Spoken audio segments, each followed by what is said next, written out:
Hey, yo, Pro Wrestling Podcast listeners, help us out and click subscribe to show your support. And while you're at it, if you are a member of the Facebook community, shoot over to Wrestler Unstoppable. If you're sick and tired of dropping $60 to $100 every time you purchase a wrestling video game, don't do it any longer. Play Wrestler Unstoppable on Facebook, totally free. Create your own character, customize them, get involved in storylines, sign contracts, negotiate, join corporations, win championships, headline pay-per-views. Everything you can think of in the world of professional wrestling, you can do with Wrestler Unstoppable. Check that out today. And while you're at it, shoot over to our Patreon page at patreon.com/ProWrestlingPodcast if you want to become a member of our Pro Wrestling Podcast family. Thank you, as always, to our buddy Harold in St. Louis, our #1 Patreon member for this month. Thank you, everybody, and welcome to this live episode of the Pro Wrestling Podcast. I've had some people sending me messages all week about would I be addressing the passing of Bobby the Brain Heenan, and yes, I will. This episode, in a way, is kind of a tribute to Bobby Heenan and to another superstar who passed away this past week, Otto WANZ, who I will discuss both of them a little later in the show. We'll go through all the news and rumors of the day and also touch on the careers of these two amazing and influential people in the world of professional wrestling. As we go through the show, feel free to call into our Pro Wrestling Sound Off line at 267-642-1160, and you can give us your questions, your comments, concerns, anything you'd like to discuss. We're open to that tonight if you happen to be on live with us while we're on the air. And for those who are new to the podcast, if you want to check out what it is we're going to discuss on any podcast episode, all the notes of what we're going to cover are on our main website at www.frowrestling.com. If you go there now, you can actually see all the topics we'll discuss. And you can prepare any questions or thoughts or anything you want to share with us on that Pro Wrestling Sound Off line a little bit ahead of time. So I want to get right into the news and rumors and everything that's been going on. It's actually been a relatively complicated week. Not just, obviously the more emotional things that we have to discuss, but just in wrestling action in and of itself. We are getting ready for No Mercy. That is this Sunday, WWE's pay-per-view. It's a Raw branded pay-per-view, but there's a lot of other things going on. First off, for me personally, as a child, I know I live in Pennsylvania near Philadelphia, and I know that used to be WWF territory when I was a kid, but I always found the NWA and WCW to be every bit as good a quality, if not better, in-ring action all throughout my youth. And one of the things that I used to look forward to every year was Starrcade.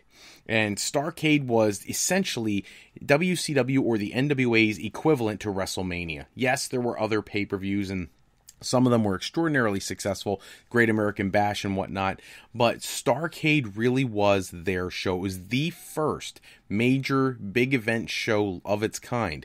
Started in 1983 and ran all the way through WCW's closing, and it has been gone for quite some time now. So WWE has decided on November 25th this year that they will be bringing back Starrcade, and they have announced some of the matches on the card, and there's it reads like another WWE pay-per-view, which I'm okay with. There are going to be some special appearances. I've heard word that the Rock and Roll Express and Ricky the Dragon Steamboat will be at the show, and that there are some it's predominantly a Smackdown show, but the Hardy Boys will be there.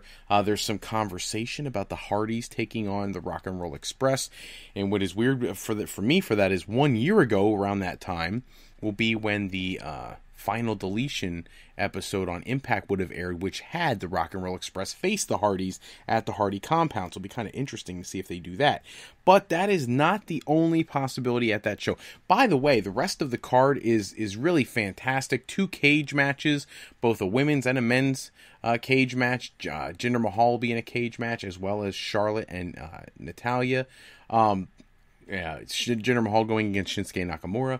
But more importantly for me, on the card, at least my opinion, is that it is the way they have given away what Dolph Ziggler's first big program is going to be. And that is Dolph Ziggler will be facing Bobby Roode at Starrcade. So for those who obviously have been paying attention to the booking of Dolph Ziggler lately, he's been doing this thing where he's coming out to other people's entrance music. This past week, he did the same thing again.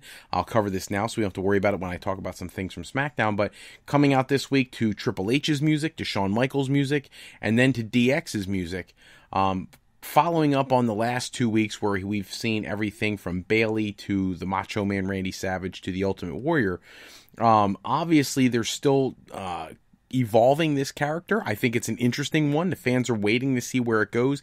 Here's my concern, though. I don't want to see Dolph Ziggler leave WWE, but it sounds like that may be in his plan, but I'm hoping that doesn't happen because I actually like this new character. I feel like it is an injection of some interest into Dolph Ziggler we haven't had in a little while. And so at the November 25th Starrcade, he will take on Bobby Roode.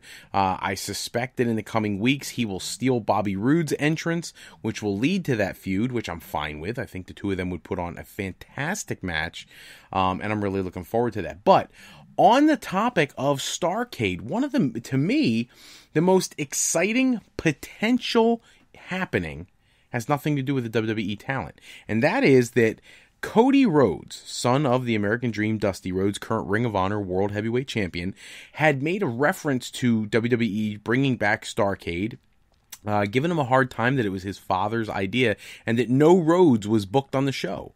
And he said, at least put Goldie on the show, meaning his brother, Dustin Rhodes, Gold Dust. And the interesting thing is that he actually got a response from Michael P.S. Hayes, who, as many people know, is heavily involved in the creative direction and booking of the SmackDown brand. And he made it real clear, how about you come to the show? Cody Rhodes and Dustin Rhodes could take on the Hardys. You would see the brothers versus the brothers, a match that we really have never seen. It would be very interesting, I think, to the fans. And more importantly, with Cody Rhodes being the Ring of Honor World Champion, but not actually being under long-term contract to Ring of Honor, I think this would be a great opportunity for WWE to show some, I almost want to say like an ambassadorship, like a handshake deal with Ring of Honor to bring their world champion to a WWE show and showcase the heck out of them. And I would go so far as to say, obviously Dustin Rhodes would pick up the loss, but do not have Cody take the loss. I think it would be a great way for them to try to mend some bridges with Cody Rhodes and to offer that as a possibility in the future for him to come back to the brand.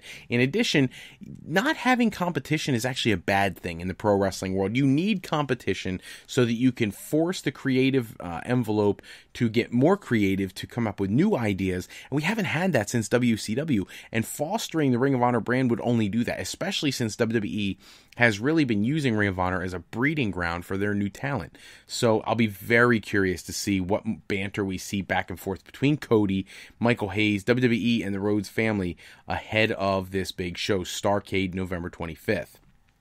Moving into some of the happenings this week, and I'll get back to the other news a little later, but Raw actually was, for me, a very big disappointment. First off, they are pushing Jason Jordan in a great way. You have him put on a classic, wonderful wrestling match with John Cena. You have him put on another technical masterpiece with Roman Reigns.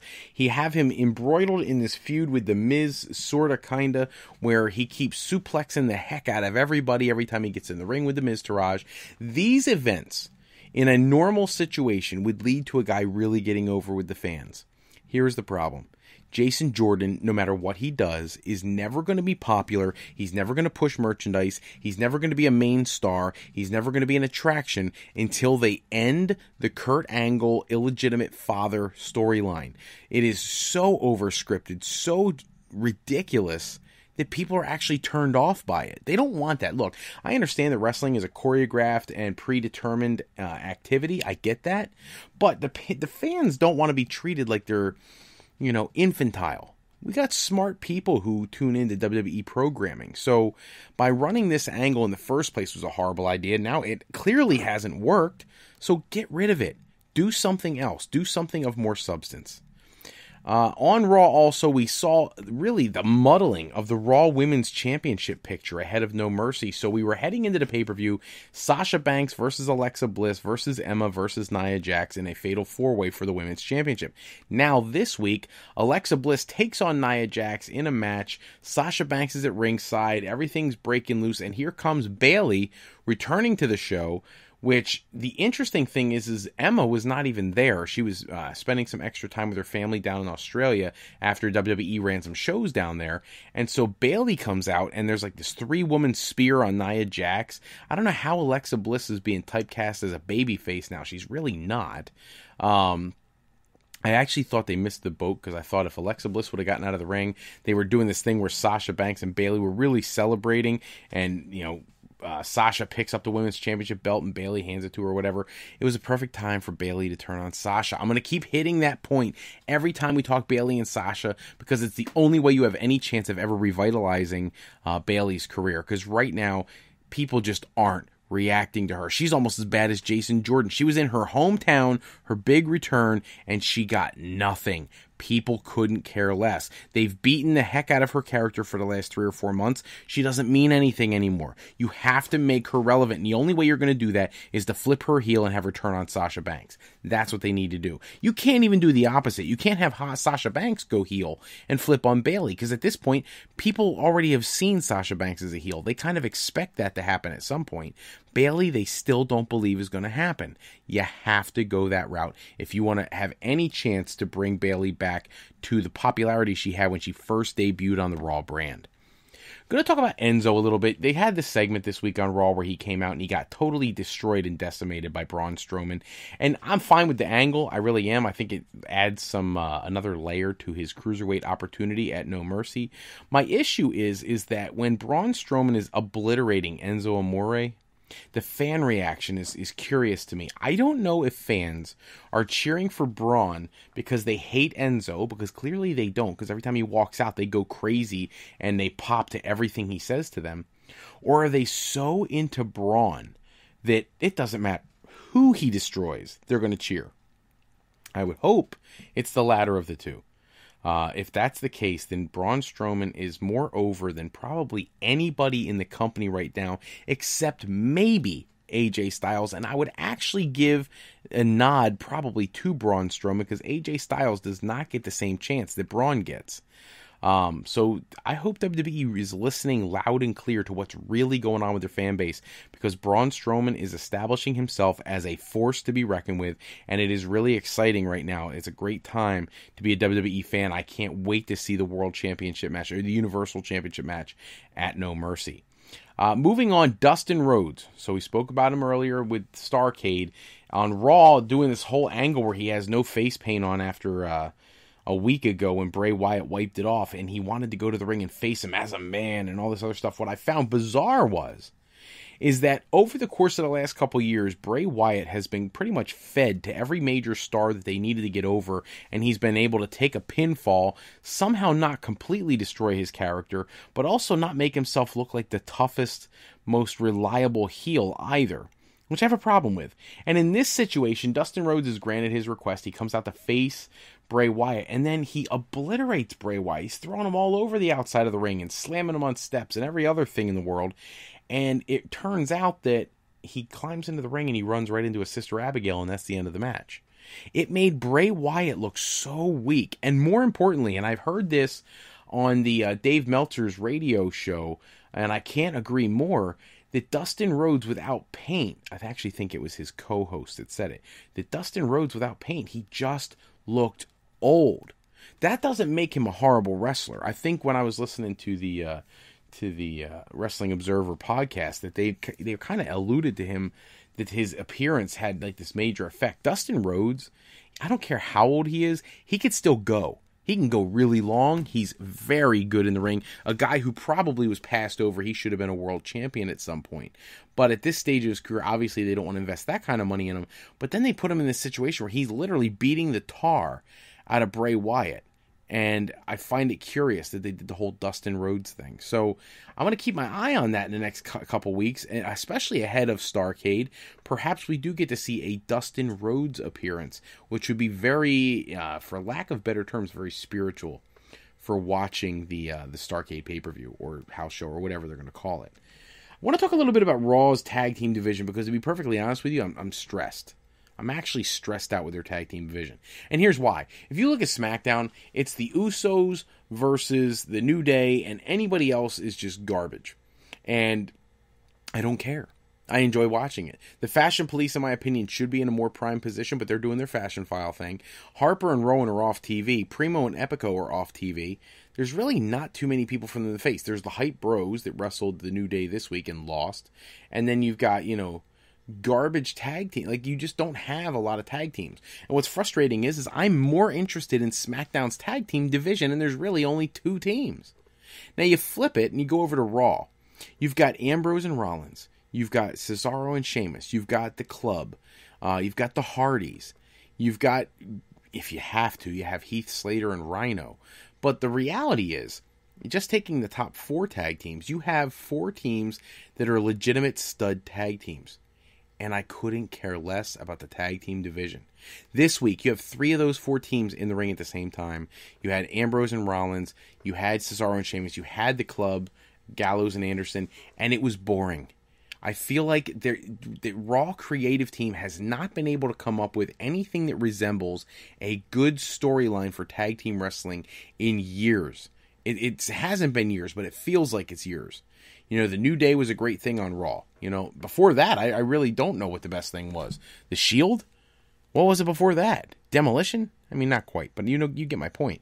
They're not developing a tag team division, and for years the conversation has been that Stephanie doesn't like tag team wrestling, she's not behind it, and stuff like that, but they really need to take a look at that. I will say that at one of the SmackDown house shows, the one in Hawaii where Kofi Kingston actually hurt his ankle a little bit, they did the pairing of Dolph Ziggler and Baron Corbin, which I thought was a fantastic pairing. I actually think they should run with that. It would help both of their careers a little bit, but I digress. The Raw tag team division, absolutely horrible. Despite the fact that it's got significantly more talent, they're not doing anything with the talent. They're not getting creative with the matches at all. You look at SmackDown, they literally, you could call the Ascension, the Fashion Police, all those teams, Primo, Epico, all those stuff. You can talk about how many teams they have, but everybody who tunes into that show knows there's exactly 2 teams that have any chance of ever wearing that gold. That's the Usos and the New Day. And that makes it exciting when they're smart enough to create the street fight, to put them in Hell in a Cell, to put them in rap battles, and do these things that are different than just a standard traditional wrestling match that we've seen every week for the last month and a half. It would be really nice for Raw's creative team to start getting on board with the SmackDown team, because the SmackDown team obviously knows how to market better when they have much more limited resources and do a significantly better job. Finally, on the Raw topics of conversation, the 6-pack challenge. What an incredibly horrible go-home episode main event. You've got no John Cena on the card. You've got no Brock Lesnar on the card. Now, you've got Brock in a pre-recorded segment where he and Braun Strowman are jaw-jabbing. That's not the same. That doesn't pop the crowd. John Cena, I understand he's flying back from the overseas tour. I get it. But this is a go-home episode, and you knew that months in advance. If it's that situation, don't have him wrestle a house show in Osaka, Japan, or wherever the night before Raw. You bring him home a day early and don't have him on that last show, because you need him here to send this pay-per-view into overdrive right before the show kicks off. Instead, we get this 6-pack challenge. Now, don't get me wrong, on the topic of Cena and Roman Reigns did a great job with his little tidbit and speaking endeavor on Raw. We'll get to that in a moment, but the 6-pack challenge fell flat. The Miz wasn't even in the match. I don't remember the last time The Miz actually wrestled a match. Jason Jordan looked great, but he has no fan support whatsoever. He ends up winning the match. He'll face The Miz. I don't know why. I understand the push. He's incredible in the ring. But it doesn't matter if he's incredible if no one's going to buy his merchandise. No one's going to get behind him. Even the kids don't care about him. And kids care about everybody. They can't care less about him. So, my personal opinion, this is a huge issue, because they have the opportunity for a budgeting star, and they're wasting it because of this ridiculous, ludicrous Kurt Angle. That felt weird to say. So I hope they end that sooner than later. Before I get to the SmackDown conversation, I want to talk about a few other tidbits in the world of professional wrestling. Conan recently was on one of the podcasts. Gosh, I can't remember. I saw it on eWrestling News, but he was talking about his potential heat with Vince McMahon, and he made a statement referencing back when he played the character of Max Moon. For those who don't remember who Max Moon was, look him up on YouTube. He was this blue and black. He kind of looked like a Power Ranger robot-looking thing. He'd walk to the ring and shoot these blazing fireballs and all this insanity. And it was a really cool character, but the problem was there was a lot of equipment that went along with the character, the outfit and everything else, Konnan was living in Mexico and really launching his career into mass media of Mexico, starring on soap operas and TV shows, into movies, and he was really starting to make a name for himself. Now, I will be first to admit, Konnan did the wrong thing. He ended up deciding that he didn't need to be in WWE to be a star and to make money, and he just stopped showing up to work. The gimmick for Max Moon ended up passing on to a guy by the name of Paul Diamond. For those who remember the Orient Express, he teamed with Pat Tanaka. He was a part of Bad Company over in the AWA when they were the AWA World Tag Team Champions. He ended up taking on the Max Moon character, and WWE was apparently furious that Konnan just stopped showing up to work. But Konnan made sure to point out that whenever he goes to a WWE show, there are plenty of stories out there where WWE will not let former talents or competing shows talents or things like that backstage. And Konnan has never had trouble. He can go visit people, go to the locker room, do all these things. So obviously if they had too much heat, they wouldn't let him do that. And he made it very clear that Vince McMahon himself is very cordial with him whenever he comes to a show. So I don't know if there actually is any heat or if this is just more internet fodder for people to debate and discuss. Speaking of WWE and their fan base, though, WWE actually sent out a survey this week to the people who were on the WWE mailing list, and there was a ton of questions that were really interesting on this survey. They talked about, would you be interested in seeing Global Force Wrestling, Impact Wrestling, or TNA Wrestling? They listed all three. On the network, would you like to see Ring of Honor? Would you like to see other promotions like ICW and Progress, WXW, and things like that? They asked questions about more original programming, more wrestler roasts, and the Southpaw Regional Wrestling, and just a variety of choices for things that fans actually want to see. For me personally, though, seeing them mention Global Force Wrestling and Ring of Honor on there was very exciting, because I firmly believe that they are looking to try to make a partnership with somebody. Now, I think the most likely partner is going to be ICW, Progress Wrestling, Rev Pro, something of that nature. And now with the word coming out that Lucha Underground may be going under, I fully expect Vince to put the full court press on the owners of the El Rey Network and AAA to sell that video library. I don't think they will. I think it'll go to AAA, who's the parent company, and they'll probably keep it for themselves. But I do think at some point he ought to look at New Japan Pro Wrestling and AAA and CMLL and see about putting their programming on the network. Let's face it, New Japan has their own network, but it doesn't get a lot of American people subscribing because, one, the page is really hard to navigate unless you speak Japanese, and two, the logistics of the WWE network interfacing with something else is huge. I think WWE would want to license certain shows and whatnot and really be able to distribute the heck out of it. The only concern being, do they really want to build someone who's planning on being a direct competitor? I think the answer is actually yes. I think if you have good product, you bring subscribers to your network. And at the end of the day, that's what WWE is trying to do, is bring people to the network. They don't care if it's somebody else's product. As long as they still feel like they have the best product, they don't care what else is out there, as long as it's making them money. So it'll be curious to see if this survey does anything. They've done these before. It's never resulted in anything, so we'll have to wait and see. On the SmackDown front, I actually love what they're doing with Aiden English. He has a match where he gets obliterated by Randy Orton, but then he's the key factor in Randy Orton losing an immediate follow-up match to Rusev. I don't know what to make of Aiden English, but he looked great in his match with Randy Orton. He looked like he could really work in the ring with some of the bigger, more established stars, and I think WWE needs to look at him and be like, what can we do with this guy? Because he's clearly incredibly talented, and he's just being wasted, a lot like a lot of other wrestlers we're going to talk about throughout this episode. Rusev is another one. I feel like Rusev is being wasted as well. I don't know what they're doing. Rusev beats Randy Orton. He gets one kick to the face and a pin, and somehow he thinks he's going to go home a conquering hero in Bulgaria. It's a ludicrous angle. I hate it. It makes Rusev look stupid, and I don't like that at all. But I guess that's where we're going. Hopefully we'll see a blow-off match for this Randy Orton feud sooner than later, because I don't like their chemistry at all. And I really think Randy Orton needs to be, I don't want to say repackaged, but he needs to be put in a very different position, because he feels stale, and he shouldn't. He's still young enough. He should feel relatively, I don't want to say early career, but he should feel like he's still in the middle of his career. Instead, it feels like he's an aging veteran who needs to retire, and the dude's only like mid to late 30s. Give the guy a break. But Shane McMahon, I do want to address this. Shane McMahon coming out and doing his promo about Kevin Owens after last week's attack on Vince McMahon.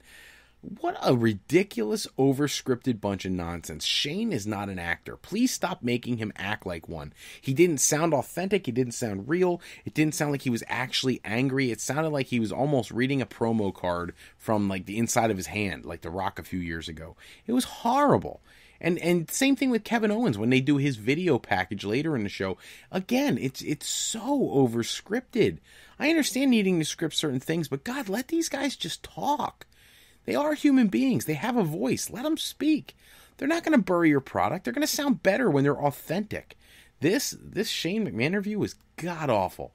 Absolutely terrible. One of the things that they did this week that I thought was fantastic is they get ready to have the United States Championship match with AJ Styles and Baron Corbin, and instead of that happening, you have Baron Corbin get attacked by Ty Dillinger, which was fantastic. Dillinger looked aggressive. He looked strong. He looked like somebody you'd really want to see. And this was like the best exposure he's had since debuting with the brand. And I thought it's about time. Ty Dillinger is significantly better than what we've seen because they don't let him perform. The match with AJ Styles was fantastic. It was a great match. That's what he's capable of putting on. That's what we need to start seeing. Because as of right now, we haven't seen anything worth a darn of him since he came to the Blue Brand. It's time to push him. Speaking of teams that may be in line for another push, the Haight Bros. So we've been talking for a long time now about how there's been conversation of splitting up the Haight Bros. That may not be the case. Now, this is not something coming from another news agency or another website. I say this all the time. If people want to know where I get my sources, I get them from eWrestlingNews.com, I get them from WrestleZone.com, F4W.online.com, PWIOnline.com, like everywhere you can think of to get pro wrestling information. Wrestling Inc., whatever. Sportskeeda. But for this is just my analysis of what's going on with the Haight Bros. I actually thought that the banter that the discussion they had in their little segment after losing to the New Day could set them up for a full team heel turn rather than splitting them up. What are you going to do with Zack Ryder? For real, I think he'd be a fantastic singles star, but obviously WWE doesn't, or he wouldn't have been in the tag team to begin with. And what are you going to do with Mojo Rawley? The guy is as green as a gourd. He looks like Kevin Green back in WCW when he teamed with Mongo McMichael, when McMichael turned on Kevin Green and became a horseman. You know, it's terrible. And so this week, the way they addressed each other after the match and the way he was like, you know, if you want things to change, we got to do something drastic or whatever. It sounds to me like they may be planning to turn the tag team as a whole into a heel tag team. And they should.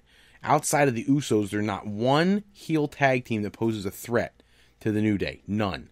I'm fully in favor of flipping the Haight Bros heel. I think it would be good for both of them. And give them some new fire and energy and stop playing by the rules and start being ruthless aggression and everything else. I think that would be a great idea for the Haight Bros. Moving on to the main event at SmackDown, Charlotte winning the Fatal 4-Way, winning the number one contendership, going on to face Natalya at Hell in a Cell. This was a decent match. Everybody got very physical. I enjoyed it. Even Lana outside the ring got physical a little bit. And Charlotte, you know, with all that she's been through recently, I love that they're putting her in the main event picture. But for those people who paid attention to the Starrcade announcement, we already knew Charlotte was the one in line to get the shot because Charlotte's facing Natalya at Starrcade. So naturally, she had to face her at the Hell in a Cell pay-per-view, because how do you foster that Starrcade show if there is no backstory? So it's just my opinion. Got a few other tidbits of news before we get to some of the more pressing topics. Paige. It looks like Paige is on the verge of making her return to WWE programming. Apparently, she has been fully medically cleared. She is at the WWE Performance Center. Today was her third day back at the Performance Center. She's been posting it to Twitter. She's thrilled to be back. And you gotta wonder what toll this is taking on her relationship with Alberto El Patron. But at this point, who cares? I think he's a hothead loser anyways. If she wants to get back in the WWE ring and she's working this hard to get back, bring her back. We need her as a female talent on the brand. Because that female division, really, like, what are we doing here? She'd be a great addition to either show. Fresh matches, make her look strong because she's been gone for so long. She'd really give Charlotte a run for her money. She'd give Alexa Bliss a run for her money. She could be the scary one who takes on, the Harley Quinn freak of Alexa Bliss. I would even love to see her wrestle a match with Nia Jax. I think it'd be great. The other thing some people have speculated is that if she makes her return, they may put her against Asuka and feed her to Asuka just to punish her. I think that's a bad idea. You don't want to kill a commodity you've invested a lot of money, time, and energy in. She is a fantastic talent. Congratulations to Paige. Good luck on the return to the ring. And Impact Wrestling, some conversation about their branding. Like they were TNA. For those who don't know, originally, when they first started their company, it was NWA TNA, Total Nonstop Action Wrestling. And then it changed a little bit. They dropped the whole NWA part, and they just became TNA, Total Nonstop Action Wrestling. And then they tried to get away from the TNA part as much, and they just kind of focused on the Impact part. And it became just Impact Wrestling for a while, even though they still kept the TNA letters on their belts and everything else. And then when Anthem purchased them, it was, Impact Wrestling, Anthem Impact Wrestling. And then you had the merger with Jeff Jarrett that was supposed to go through, and they were Global Force, GFW Impact Wrestling, and Global Force Wrestling. And now that Jeff Jarrett is out of the company, now they make their major announcement about Bound for Glory going to Ottawa in Canada. And the thing is there's no mention of GFW, no Global Force Wrestling references at all. And they just made new championship belts with the GFW letters on all their belts. So unless they're going to make new belts and get rid of the GFW name altogether, the deal with Jeff Jarrett apparently was never finalized, so they don't own the name, and it's me curious to see what their branding is going forward. I think it's a horrible idea to rebrand yet again. But if that's what you have to do to firmly entrench yourself, just go as Impact Wrestling from now on. No letters necessary. We all know it's a wrestling company. We don't really need letters. Just go with Impact Wrestling. But they got to get something that is more firm and more solidified so they can build that brand over time. Something they've done a horrible job of. John Cena's dad is in the news this week. He has a real issue with Jinder Mahal being world champion. He doesn't think that Jinder Mahal has done what he needs to do to be a legitimate world champion. And it's interesting coming from John Cena's father, considering a lot of people think that John Cena has only been the 16-time world champion because he's the golden child that Vince McMahon chose, not because his physical prowess or his in-ring ability has dictated so. So it's curious to me to see why John Cena's dad thinks that John Cena is any more qualified to be world champion than Jinder Mahal. I have no problem with Mahal being champion. I've said that before. I actually like Jinder Mahal as champion. And John Cena's dad needs to take a step back and realize what's really going on in the pro wrestling world. Jinder Mahal makes a good heel. I just wish he'd win more on a clean fashion. But John Cena's dad needs to stay doing whatever he's doing and stay away from WWE Championship material, because obviously he doesn't understand, unless he's trying to build this towards a Cena-Mahal feud, which we already expect in January. With all that being said, I do want to address the two big topics this week. One, I will begin with Otto WANZ. For those who don't know who Otto WANZ is, he passed away this past week. Otto WANZ wrestled more famously in the United States for the American Wrestling Association, the AWA, with Vern Gagne, and at one point actually defeated Vern Gagne when he was virtually untouchable for the AWA World Heavyweight Championship. He held that title for 41 days. And that's not the extent of his impact in the world of professional wrestling. What a lot of American fans don't realize is Otto WANZ was huge in Japan and in Europe, and he actually founded the Catch Wrestling Association, the CWA. Now, that may not seem like a big deal to WWE fans, but what we need to understand is his CWA is almost like the birthplace of European wrestling in the German marketplace, in some of the other towns around the area. And what ended up happening is he started to attract talents that you may not be as overly familiar with, but one I know you would be. At one point, he was the CWA, the Catch Wrestling Association World Heavyweight Champion, and he lost the title to a young, hungry challenger named Bull Power. Bull Power has got his start in the AWA as well. He was Leon White. He eventually would go on to become Big Van Vader, and more popularly known as just Vader to WWE fans and WCW fans. He held multiple WCW World Championships, and he was extremely successful. United States champion, etc.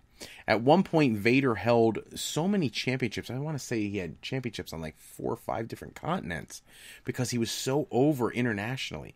And he got his real push, his real drive as a champion, partially in the CWA and under the tutelage of Otto WANZ. And so I think when people think about Otto WANZ, he's a name that you don't hear brought up often as being one of the legends of the business. But the reality is this. When you walk into a ring and you beat Vern Gagne at his heyday, for those who don't know a lot about AWA programming, it would be akin to beating Hulk Hogan at WrestleMania in 1987. It just shouldn't happen. And he did. And not only did he win the championship, back in those days, it would be very common for a champion to lose a title on a Monday and win it back on a Tuesday. Lose it on a Wednesday, win it back on Thursday. And that didn't happen. He held the championship for 41 days. And he did a great job in that short span. And you know what? His influence on the professional wrestling world may not be as well known, but to the casual fan, but to those of us who are smart marks, diehard fans, Otto WANZ's legacy, his contributions to the professional wrestling industry cannot be overstated. So to the Otto WANZ family, we send our condolences on his passing, and hopefully, based on his passing, hopefully people start to look up what his contributions really were. There's some really amazing matches online. Look them up. Go to YouTube. Go to Daily Motion or wherever you go to check out your videos and see what there is about Otto WANZ, because it's really a pleasure. I'm going to move on to the hardest part of this episode. This show tonight, one of our live episodes, is dedicated to the memory of a man who really revolutionized the sport in more ways than a lot of people will ever understand. I was asked why I didn't come out first thing on Monday and do an episode. I took a couple days to sit back and really reflect a little bit on Bobby the Brain Heenan. Because as a child, when you watch WWE programming, you would see this guy and he was always with the bad guys. And you hated the bad guys. You were a Hulk Hogan fan, or you were an Ultimate Warrior fan. And you wanted to see Bobby Heenan's guys lose. But as a child, I didn't understand how incredibly important Bobby Heenan really was. For the people who don't know a lot about Bobby Heenan, you need to understand that this guy came from a 7th grade education, leaving school very early, and he started carrying bags and transporting materials for professional wrestlers when they would go do shows in his area. He eventually would go on to become a mouthpiece and a fixture in wrestling, managing people early on like Angelo Poffo, the father of the Macho Man Randy Savage and Leaping Lanny Poffo.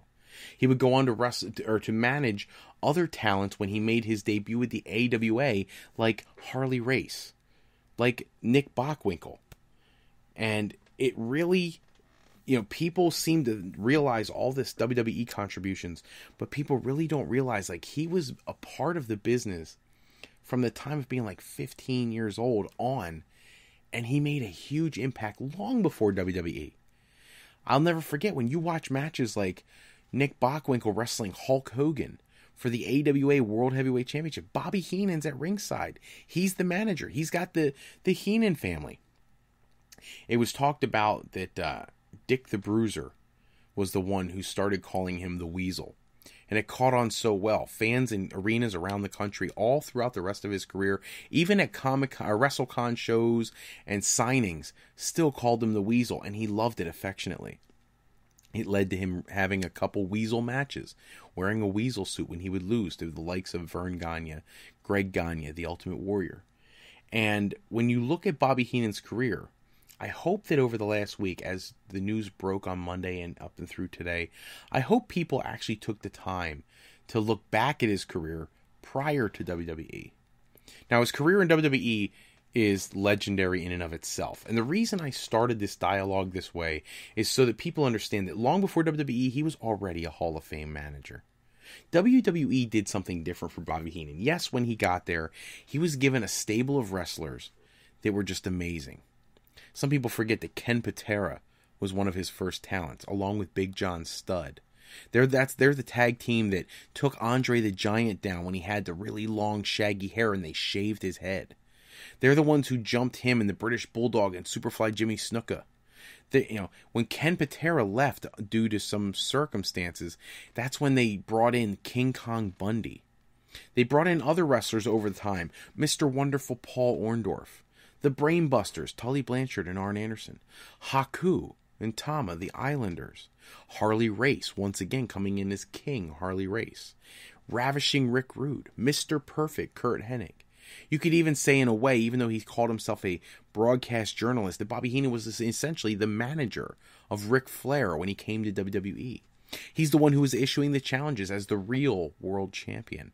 And what I think a lot of people don't realize is not just in front of the camera, not just standing at ringside shouting instructions to his wrestlers, but in the back and in the psychology of wrestling, Bobby Heenan contributed on a level very much unmatched by almost anyone. Bobby Heenan understood the psychology of match. I'll never forget, for those who have had the privilege of watching the Self-Destruction of the Ultimate Warrior DVD, that is very hard to find now since he reconciled with WWE before his passing, that Bobby Heenan had a conversation there about the Warrior where he talked about the Warrior not knowing how to set up a spot and do this and do that and slow down. And he would talk about the spots that Andre liked to pull off in his matches. And when you heard him speaking, I know the DVD was about the Warrior, but you could just hear that Bobby Heenan understood wrestling psychology in a way that nobody else really got it at that point in time. He ended up going on to manage people like the Narcissist, Lex Luger. And so he even had a moment where he managed Abe Knuckleball Schwartz and the Brooklyn Brawler. So Bobby Heenan contributed managerially on so many different levels for so many different talents. For a long time, he could not get a championship into his stable to save his life. In the AWA, he was very fortunate. He had the world champion. He had the world tag team champions. But in WWE, he really didn't get that success until a little bit later. He started getting some success when Ravishing Rick Rude defeated the Ultimate Warrior at WrestleMania 5, when he held the Warrior's leg down from outside the ring so Rude could pick up the win. Shortly after that, the Brainbusters, Tully Blanchard and Arn Anderson, won the WWE World Tag Team Championship.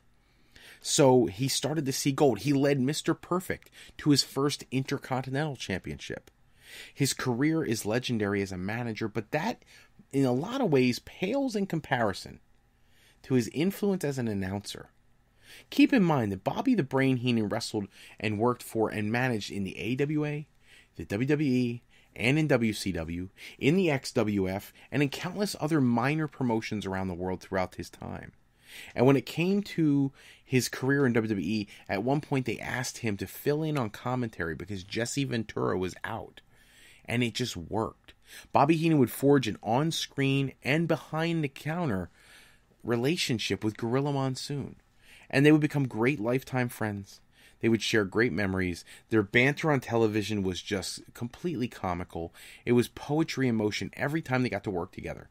You could hear things coming. Bobby Heenan's catchphrases, these ham and eggers, these humanoids out here. And at the same time, you could hear Gorilla Monsoon arguing with him. Are you kidding me? Get out of here. And just the arguing back and forth. It was all the fodder of legends. They brought it every time they had a show together. You could just feel their chemistry. It was like a brotherhood. Despite the fact that one of them was supposed to be a heel and one was supposed to be a babyface.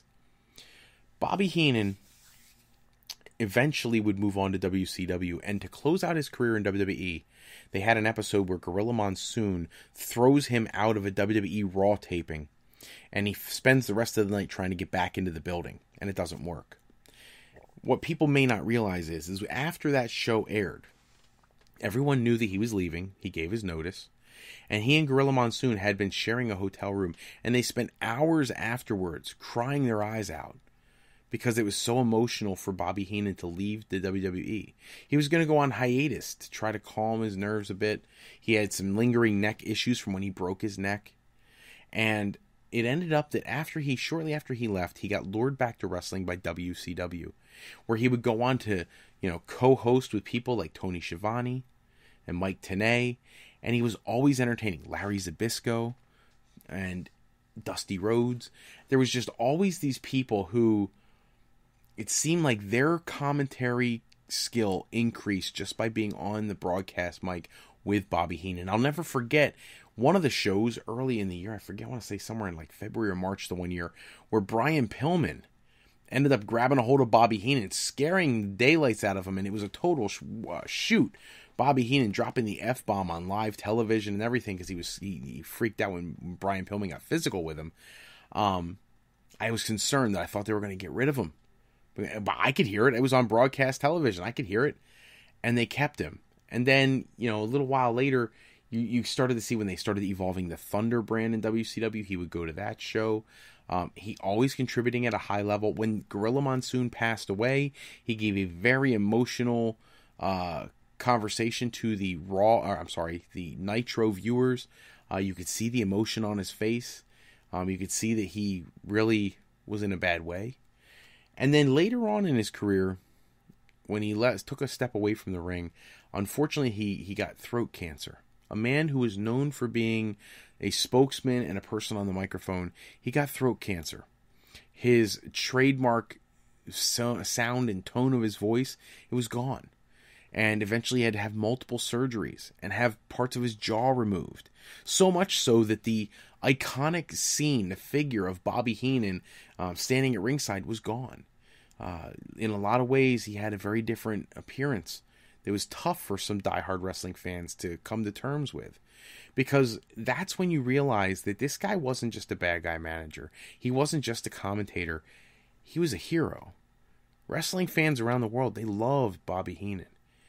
I listened to a lot of people on Twitter the other day and on Facebook, and I had a few messages at the Sound Off line talking about how much they miss Bobby Heenan. That nobody commentates like Bobby Heenan. Nobody contributes like Bobby Heenan. He was so original. He was so organic. And really, in a lot of ways, despite the fact that his character is supposed to be from Beverly Hills, California, he was ridiculously down to earth. There's nothing but great stories from fans from all over the world who got to meet him at whatever convention, whatever signing event, whatever charity work he did. And I hope those people really get to enjoy and reflect on those experiences and realize how precious those memories are. This past week, we lost Bobby the Brain Heenan. It was a very emotional moment for me as a huge wrestling fan, as a person who idolized him in my young adulthood. And I wish nothing but the most sincere condolences to his family. And hopefully people will reflect and remember Bobby Heenan for all his positive contributions to the wrestling industry. On our website at frowrestling.com, we have a little bit there about Bobby Heenan. We said here at the Fro Wrestling Podcast are saddened to hear the passing of Bobby the Brain Heenan, a man who exemplified what it is to be a sports entertainer and who transcended the sport with his quick wit and knack for bringing about the best in other talents. We want to send our condolences to the Heenan family, and perhaps now the Brain can take his place above all the rest next to his fellow broadcast partner, Gorilla Monsoon. That is all the time we have for this episode. Check back with us next episode. We will run down all the news and rumors in the world of professional wrestling. Special thanks as always go out to bensound.com and purpleplanet.com for producing all the music and sound effects we use in today's show. Today's podcast was sponsored in part by Beazle Games. Bringing a new friend to family game night is easy with sketchy people. Showcase your artistic side in this new game from Beazle Games by going to thefrowrestling.com and clicking the icon in the middle of the screen. And to alleyrepair.com, contact Alley Repair today for servicing of all your classic skee-ball, pinball, and arcade game needs. Be sure to shoot over to our website at frolifeplanning.com and contact us today if you have issues with trying to get into a college, a university, higher education, or you just need additional training to pursue a new career path. That's what we like to help you with here at the Fro Wrestling Podcast and at Fro Life Planning. Check us out at frolifeplanning.com because remember, Fro Life Educational Planning is for today, for tomorrow, and for life with Fro Life. I'm Fred Froelich, better known as Mr. Fro. I want to thank you for taking a few moments with us today. And if you're looking for more wrestling news and rumors, go to thesportsjunkies101.com. That's THA, thesportsjunkies101.com for the latest articles on the world of professional wrestling. Until next time, everybody, take care and have a great night.